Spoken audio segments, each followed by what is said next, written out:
నమస్కారం ఈటీవీ 360 కి స్వాగతం ముందుగా ప్రధానాంశాలు అమృత్ పథకం కింద రాష్ట్రానికి 1350 కోట్ల రూపాయలు మూడేళ్లలో అందించేందుకు కేంద్రం ఆమోదం పుత్రజయ ఆస్థానాకు దీటుగా అమరావతి నిర్మాణం 2018 లక్ష్యంగా ప్రాజెక్టులు పూర్తి చేయాలని సీఎం నిర్దేశం 15% వృద్ధి సాధనే లక్ష్యంగా బడ్జెట్ కూర్పు కసరత్తు కేంద్ర నిధులు ఎక్కువగా రాబట్టాలని ముఖ్యమంత్రి సూచన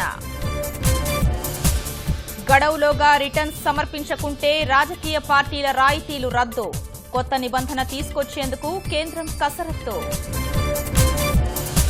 పంజాబ్ గోవాలో ముగిసిన ఎన్నికల ప్రచారం ఎల్లుండి పోలింగ్కు విస్తృత ఏర్పాట్లు గోవా ఎన్నికల్లో కమల దళానికి కఠిన సవాలు కాంగ్రెస్ సహా కొత్త కూటమి నుంచి గట్టి పోటీ ఎన్నూరు తీరంలో వేగంగా సాగుతున్న చమురు తొలగింపు ఇప్పటి వరకు 20 టన్నుల వ్యర్థాలు తరలింపు అత్యాధునిక బాలిస్టిక్ క్షిపణిని ప్రయోగించిన చైనా ఒకేసారి 10 అణ్వస్త్రాల్ని మోసుకెళ్లగల సామర్థ్యం